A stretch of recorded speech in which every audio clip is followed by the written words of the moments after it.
Fantastic, thank you. Now, I hope you had fun with your networking session. We are going to give you plenty of opportunities to connect and exchange business cards and network even more. Now we're going to move on to our keynote session, which the topic is TrueCX, Igniting Your Organization's Life Force. Now we're thrilled to have Ronnie Sabnani, the visionary Chief Inception Officer at Infinye Incorporated, leading this session.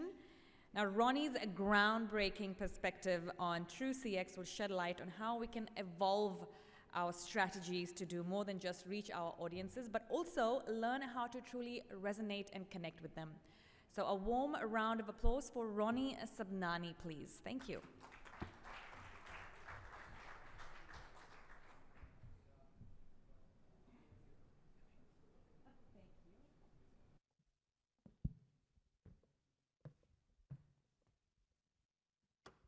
Thank you very much, and a very good afternoon, one and all.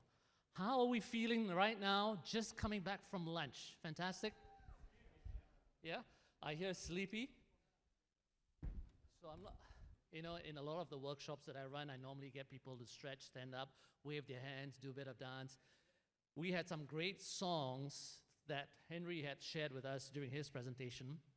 I don't have songs, right? We had some fantastic Dutch cookies that he also shared.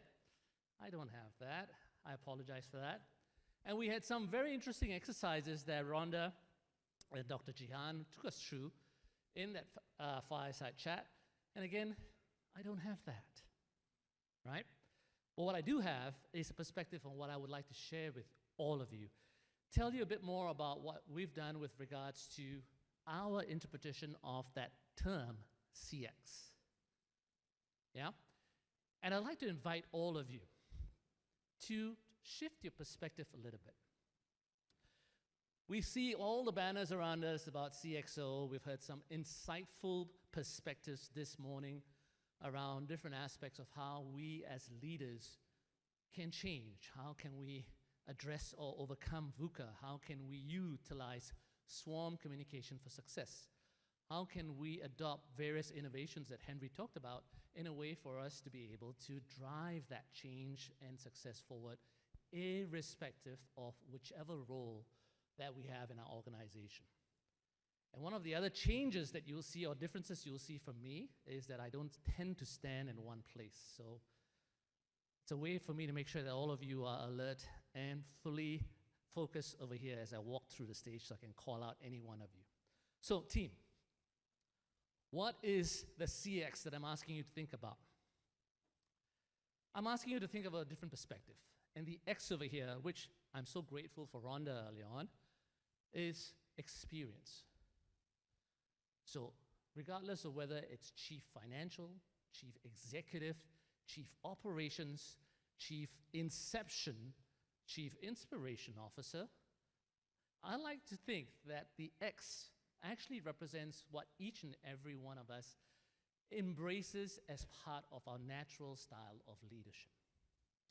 And for the next 27 minutes or so, we're going to talk to you about the different approaches we've taken with regards to how you can truly imbibe this concept of TrueCX and how that should actually allow you to evolve your leadership style and drive that sort of behavior in the right way throughout the organization. So, a few things I want to talk about first. Doing a survey before COVID, through the COVID years, and post-COVID of employees, and we asked them a simple question. What are the components critical to inspiring loyalty in your leadership, working in that organization? And there were some interesting aspects that we asked them to tell us about in terms of what's important to them and what the impact was to them in their respective roles.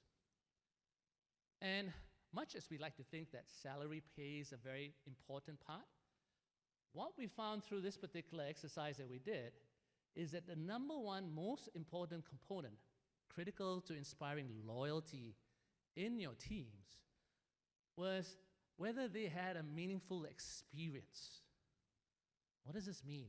This whole aspect of employee experience, whether they had something that was meaningful to them, in their eyes, in their own perspective.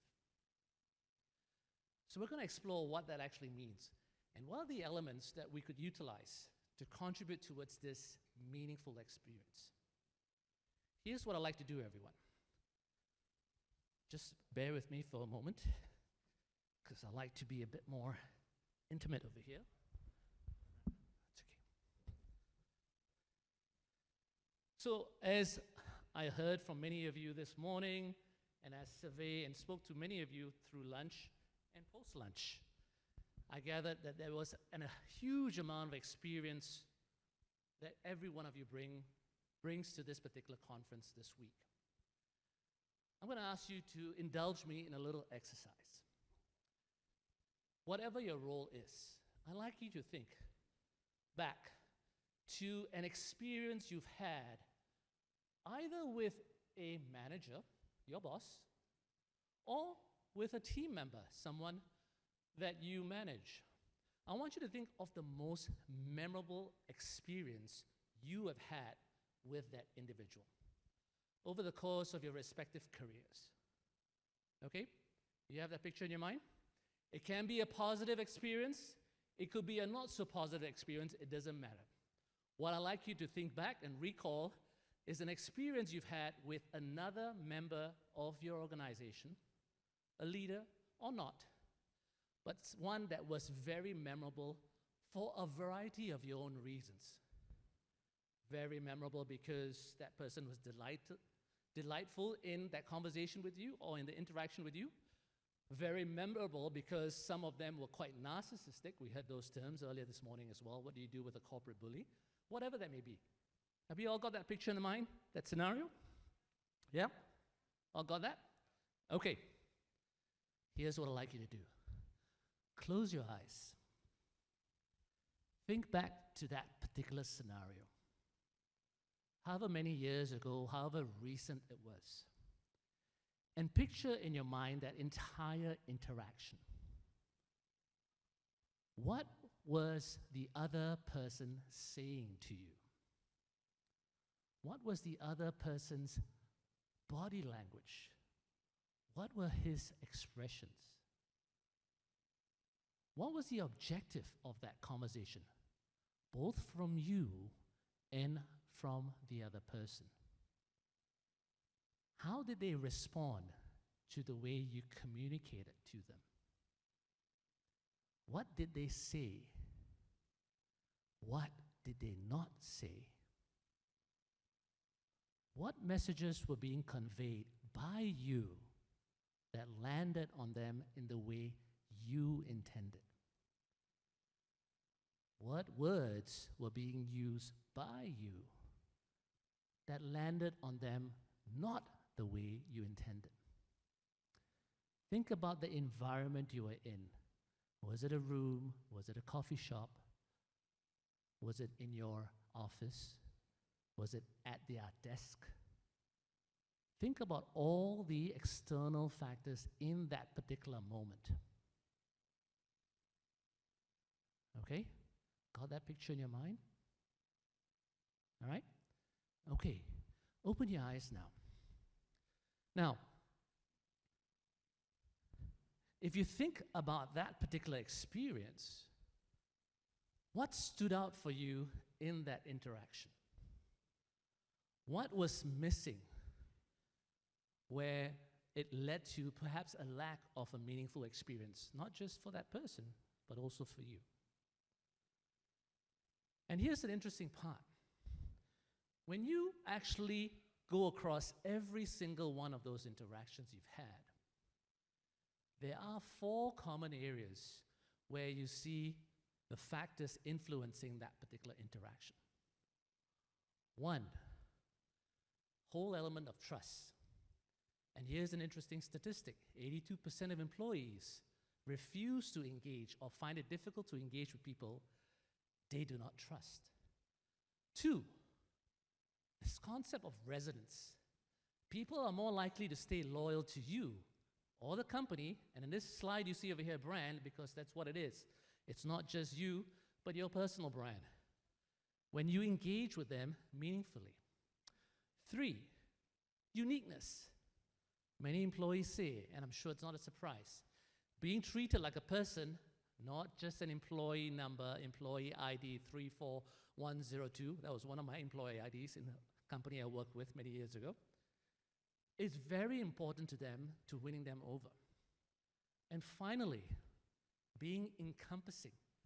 87% of employees believe that companies need to put much more effort into providing a seamless experience. Again, that term, that X, experience. So ladies and gentlemen, I'd like to share with you what we refer to as the 4 layers critical to providing a meaningful experience. And as we go and explore these 4 layers, I'm going to take you through each of these layers via a simple mathematical formula for each of these areas. How then you, as a leader, can then impart that same level of trust, resonance, uniqueness, and be all-encompassing in the role that you play within your organization. So let's start with that first one. First layer being trust. What is trust from our perspective? Well, it's a simple mathematical formula of this. Trust is directly proportional to AI. Ooh, we hear AI all the time now. It has a place over here, but it's not what you think. Times reliability. I'll move forward, tell you a bit more about what I mean by that. Trust is directly proportional to AI times reliability. From our perspective, AI is what we refer to as the authenticity index. And that comes from you being a person who's vulnerable to feedback. That comes from you creating a platform of openness. That comes from you being someone who is naturally curious and are showing curiosity in every aspect, showing interest, not just on whether your employee is performing according to the metrics, but genuine interest in terms of how they are going through their day-to-day. So AI here, not artificial intelligence, is actually authenticity index, multiplied by reliability. And what do we mean by being reliable? Well, it's about you demonstrating a willingness to serve. We've heard famous quotes by all sorts of great leaders about the fact that being in service is the greatest talent or gift any one of us can actually do, right? Being able to communicate proactively and following through with your commitments with your word. Even if it's a simple task of saying, if I'm going to meet you at 11 o'clock, I'm going to meet you at 11 o'clock. And not have, oh, I'm sorry, I'm very busy, I'm the big executive over here, I've been called into the meeting. Follow through on your commitments. Now, what you might have all have noticed is this particular formula is authenticity index multiplied by reliability. Anyone want to guess why I've used the multiplication symbol over here? What happens when either one of these components does not exist? It's 0, right? And it's an important thing that we often overlook. Every single aspect of what we do is a combination of elements that we want to ensure is actually going to result in us building up that trust level. And a key point around authenticity, people talk about this all the time. And I have a simple statement to say. The best way to be authentic is just to be authentic. So that's layer 1. Layer 2, resonance. Walt Disney, who we all know and love, do what you do so well that they want to see it again and bring their friends. Of course, at that time, he was talking about the experience at Disneyland. He was talking about the movies that they made. Why is this not just as applicable to everything that you're doing as a leader? Do what you do so well that they will want to come back, that they will tell their friends about it, that more people will want to follow you as a leader. And for this resonance, we have another mathematical formula where cognitive empathy plus effective empathy, in those little parentheses, multiplied by effective communication is where you're going to get that resonance. Yeah? Let's again explore each of these elements and what do they mean in the context of what we're talking about. So when we look at cognitive empathy, I don't have to share with all of you because I know many of you are already well aware on these concepts over here. But from our perspective, let's look at it in a simple way. One, it's a foundation for anything that we communicate. Two, it's derived from logic, hence the word cognitive, from cognition. And three, it is directly proportional to how much we know, directly proportional to the research that we may have done about a particular situation, an individual, a circumstance, a business issue that we get involved in. All of this have a direct bearing towards how much of cognitive empathy that we have. And again, this is another term that people throw about quite loosely. From our perspective, it's about making it real. Let's take a simple exercise over here in terms of what cognitive empathy really means. So team, walk through with me these sentences, starting with the first one. After a difficult year, James was blank about his upcoming performance review. I hear words, right? After a difficult year, James was blank. Well, worried, anxious, concerned, nervous, apprehensive. Yeah, you would expect that to happen. How about this? Sarah was blank to finally marry her childhood sweetheart. Happy, overjoyed, delighted, ecstatic, excited. And of course, some of us real individuals in the room want to be a bit different. She was pressured, or she was really regretful. I know that, I could hear that, I could see that in your mind, right? But when someone puts a statement like that up there, we can more or less predict whether we've been lucky enough to marry our childhood sweetheart or not. We know that's what she would feel. We know. How about this? Farhad was blank to be in the top 10% of the graduating class in his university. Now, before you answer, I will preface this by saying, a lot of us that come from Indian families and backgrounds, 10% is not enough. What is this stupid nonsense? Right? But generally, Farhad was what? To be in the top 10% of his graduating class. Again, elated, proud, honored, overjoyed. Right? How about this one over here? Suresh was blank to take his first solo skydiving jump. I hear nervous. I hear excited. Thrill. Crazy. Here's where things seem a bit different, everyone. Right? Now, it's not as obvious as the first three. He could have been afraid. He could have been excited. Scott said he could be crazy. He could be hoping. I'm really hoping to I've done so many jumps, I want to take my first solo jump, right? And finally, Neha felt very blank to deliver the keynote presentation at her company's kickoff. Excited? Nervous? In some situations, depending on what you are as an individual, might be feeling pressure. Can be honored, right? But look at 4 and 5 in terms of the range of possibilities. And 1, 2, and 3 in terms of the more obvious answers. So the first 3, everyone, is what we can normally relate to by understanding and logic. Yes, look, if he crosses the finish line first or he runs an Olympic sprint and gets a gold medal, he's going to be delighted.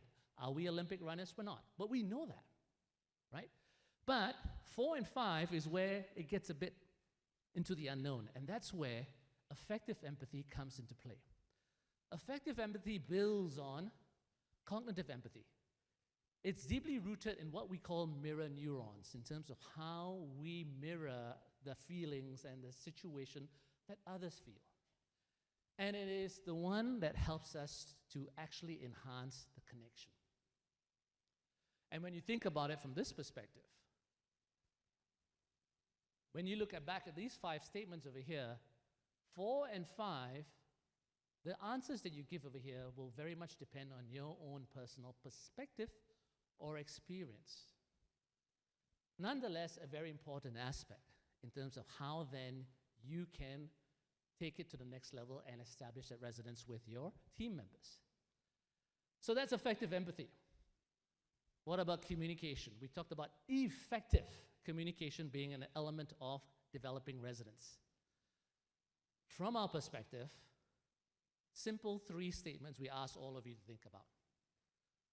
Don't just see, absorb. We heard this from Greg this morning. 55% of all communication is visual. 55% of the way messages are being communicated is done through visual means. Body language, gestures, things that are happening around. So if we are aware of that, we can be much better positioned to be able to communicate effectively. Don't just hear, listen.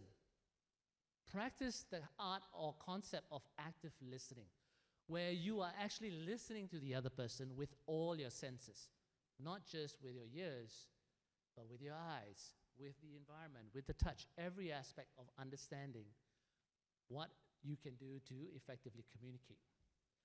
38% of communication is auditory. 55, 38, that's 93%. What's that 7% for? Well, that's actually words. Even though it's 7%, this 7% is still very important. And again, if you were here this morning in the first panel discussion, you heard different examples that were shared in terms of the language we want to use in a particular situation. Simple language that we sometimes take for granted may not necessarily be the best way that is interpreted by the other party. What do you think of this statement? When someone says, "That's easy," is that a good statement? Actually, possibly not, right? Instead, we might want to say, "Let me show you a slightly more straightforward way to do it." How about this? This will require many steps. Again, not necessarily the best choice of words. Instead, this is a comprehensive process that we need to go through. How about this? We don't have any stock of that. So think about a retail environment. When someone in the store tells you, "I don't have any stock of that," what's the first reaction and feeling you get? You go, "Ugh," right? How about this? When someone says, "I can't do that," well, have you considered an alternative? What's been very helpful for me personally is that because I know of the importance of the choice of words, I develop a list of naughty and nice words. And I don't mean naughty and nice words in the way some of you are thinking. I can see that in your faces, right? But basically develop a library of words and statements you can use. And what are those statements that you can avoid? For example, that's easy. You can say it's actually quite straightforward. Let me show you. For example, "Why wouldn't you just do that?" You can say, "Have you thought about considering this option?" Instead of, "Oh, you shouldn't be doing that," have you thought about, "What if you considered, or what if you tried this?" So build up those buckets of naughty and nice words, everyone, as a way for you to then refine the choice of words that you can utilize in every particular scenario. So that's layer 2, resonance. Layer 3, uniqueness. And Handley highlighted, make the employee the hero of every story that you get involved in. And here we have the next mathematical formula. From our perspective, uniqueness is equals to the root of differentiation and personalization. Those of you who've done quite a bit of maths in school, in college, why do you think I use root over there and not just simple multiplication? Because that simple variable is what contributes to that uniqueness. Yeah? So any bit of variation in your personalization or differentiation, and then you root that, you get a very unique value. And from our perspective, that means differentiation is about you identifying solutions that only you are uniquely positioned to provide. You making sure that even the smallest gestures speak volumes.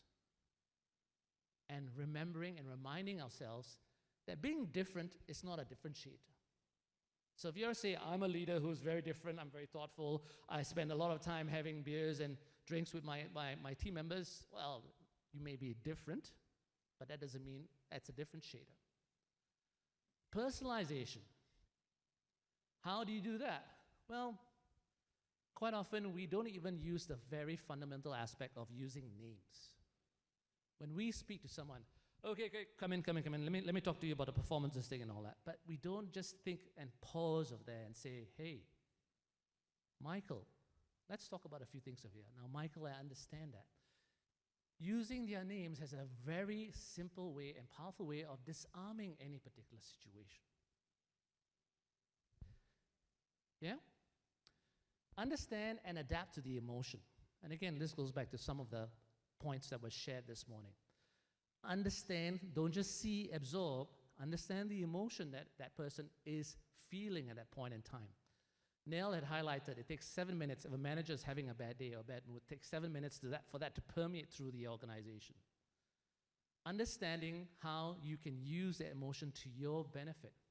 And remembering that every single individual has their own personal filter of receiving information driven by an emotion. Understanding the emotion and adapting to it is a great way for us to become more personalized. And finally, be keen to identify their needs. Understand from that perspective, what is it they truly want? And you know that exercise I asked you to do, sometimes those needs aren't articulated, aren't made verbal, aren't made vocal enough. And it's through body language, it's through other circumstances. The fact is that we actually really understand their needs. When they're leaning back, when they're moving forward, you can get a sense of what their true needs are. So that's layer 3. Layer 4 is about being all-encompassing.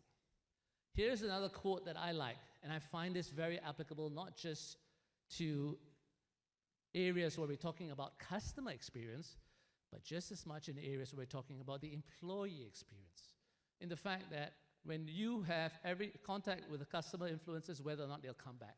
We have to be great everywhere. The gentleman in front over here talked about how, sorry sir, I didn't get a chance to speak to you early on, so I didn't have your name. Talked about how his only interaction with HR is when we get on and we get off. And if that interaction is not the most positive, our perception of that company would be drastically affected.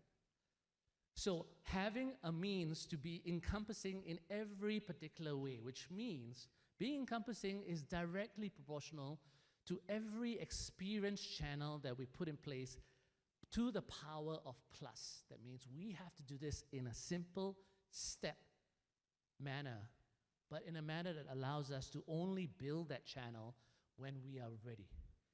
Because if we don't, and we put out that channel for us to engage with employee when it's not fully developed, that's going to have an impact on the seamless experience that they're looking to be able to enjoy. So, team, 4 layers, our 4 layers of the employee experience, the TrueCX experience over here. Trust, resonance, uniqueness, and being all-encompassing. And if I were to just switch this around, bringing all of that around into our one single perspective as a CX leader, how we align each and every one of these 4 layers to then give you what we refer to as TrueCX.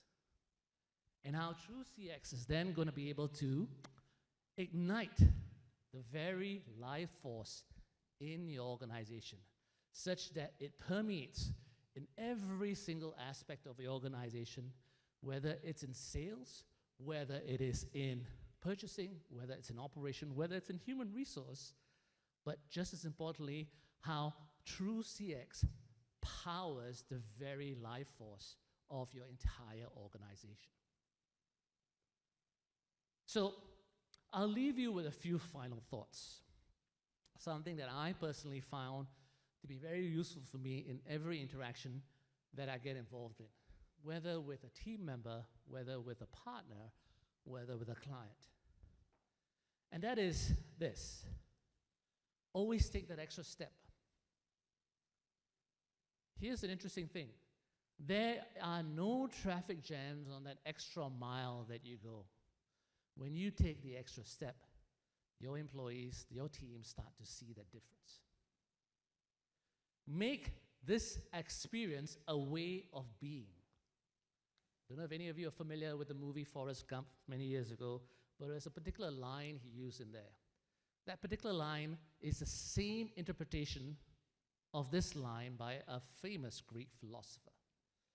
We are what we repeatedly do, which means excellence then is not a single act, but a habit. So making this experience, this meaningful experience, a way of being. And finally, my most favorite quote, but from the fact that when we are focused on fulfilling experiences and not expectations, we start to see a truly fundamental shift in the way we are able to engage with our team members, in the way they are following you, and in the way you collectively as a team all become better versions of yourselves. And one particular person said this so well. I've learned that people will forget what you said, people will forget what you did, but they will never, ever forget how you make them feel. As a leader, in whatever role you play, how you make them feel goes a long way towards how you can create that meaningful experience, that memorable experience, one that is positive in every respect. And if I get you to just go back to that little exercise we did at the start. Now knowing what we just talked about, which of the 4 layers were really present and strong? And perhaps which of the 4 layers were perhaps not there or not fully leveraged or developed? And if we go back there and think about that, I guarantee you, and I am confident enough to say this word, I guarantee you, the outcome of that particular interaction, the outcome of that experience is always going to be one that's memorable, that's positive, and just as importantly, meaningful. So team, thank you very much. Appreciate your time over here. Happy to take questions. Yes, sir. And please introduce yourself so that I don't have to say. Sure. Yes, My name is Rizwan Qazi. hey, Rizwan. I'm based in Dubai. First of all, thank you very much. You've clearly ignited the curiosity in a lot of people, and I think you couldn't have presented what you presented in a better way. You almost got me to my beta stage of meditation with your voice when you asked us to close our eyes. So you're a fantastic speaker. I could listen to you all day.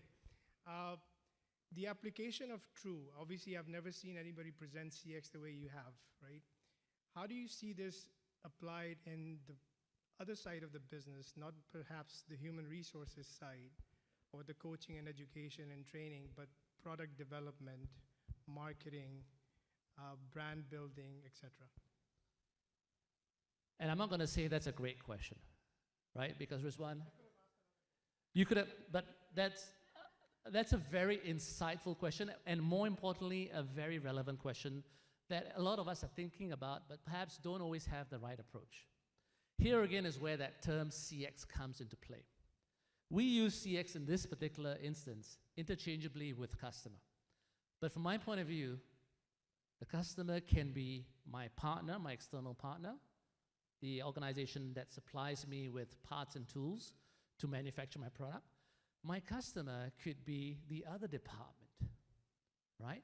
So if I'm in sales, or if I'm in marketing, or if I'm in product development, who is my customer? Not the end customer, but the one who's going to be selling it. And in that respect, this is where TrueCX can play a very important role. If that same approach, that concept around how we can be true to every single interaction with our customer, where we establish that trust, we show authenticity, we show an eagerness to be able to help and find a solution, where we engage in a meaningful way so that they understand where we're coming from, where we provide a solution that they're going to go out of the door and say, oh my goodness, I want to use Rizwan every single time because he's given me a perspective I've never thought about, which is unique, right? Just like beauty, uniqueness is in the eye of the beholder, and we can do that through a combination of personalization and differentiation. And where it's encompassing, because Rizwan could be having an interaction with me that's really positive, but then one particular day, I'm not in the office, I'm not available, and he has an interaction with my colleague who he thinks is also working on the same project initiative. And if that experience with that colleague is going to be not as positive, what do you think he's going to remember more? It's human nature for us to remember the most negative experience, right? And there's another term that we say, you are only as strong as your weakest channel. If you think about an omni-channel experience, which is what you're talking about over here, here's an internal omni-channel experience, Rizwan, where product management, purchasing, sales, development, HR, all need to have and imbibe this very concept of being true, where they're serving others in the form of a customer. Because those customers are the ones responsible for their jobs. I trust that helps. Yep. Anything else that can help clarify for you? Yes, sir. Hi, my name is Anshav Jain. I have a question. So, being a Lean Six Sigma Master Black Belt, we've been doing this customer experience lifecycle management and setting up the processes between what you mentioned about internal customer and external customer. Now, my question is that when you actually identify with respect to your customer satisfaction surveys or employee satisfaction surveys, that gives you numbers, that gives you process steps. It probably also measure in terms of what is the experience at each level of the process step, from one handover to another handover over there. Because when you create the detailed process map and SIPOC, you actually get customer at every process step out there. My question is, how are you going to create a different experience, and how are you going to monitor exactly at each different step so that the overall customer experience, be it internal or external, gets improvised? So if you could give us some example, probably a case study or something would be really helpful. Again, a very interesting point you brought up over here, the point about metrics and accountability. Yeah? Quite often we get caught up and immersed in these are the metrics we have to fulfill, these are the KPIs, these are the data points we are able to get, and they're very good, no doubt about that, no question about that, right? What we tend to overlook in terms of priority, in terms of importance, indicators, key performance indicators can come in the form of lagging and leading indicators. Your lagging indicators are those indicators that are measured, like in customer experience, Net Promoter Score. In customer experience, Customer Satisfaction Index, or average time of handling a call if you're in a call center, right? But what often is overlooked is how much more smiles do you see within the team? How more thorough are they in helping one another? What sort of follow-up are they doing? Not in terms of, because you can't measure follow-up. If I was internally trying to follow up with a customer externally, right? There's no way, no metric to measure that. The metric on that is, okay, have I resolved your problem? But in terms of the willingness to follow up, in terms of the willingness to commit to being reliable and trustworthy, that is often not really measured. So when you look at performance metrics, I would ask you to consider that, because while the lagging indicators like actual measurable data points, index, sales, revenue numbers, forecast, conversion rates, and so on are very important, just as important, and in the concept of this whole encompassing experience, is what about those other more human element of metrics that we want to measure? What are the human metrics? So when we work with organizations, we ask them, okay, what are your KPIs? What are you accountable for? How are you going to measure the success of this project? And then they give us some really nice metrics and data points. Then we go, okay, what are the human metrics? And quite often, a bit of surprise on the face with regards to what we mean by that. And we elaborate on what we mean in order to make sure it's an all-encompassing aspect. Yeah? So happy to discuss this more offline, because I believe my time is up. And team, again, thank you for your time. Really appreciate it. Over to you.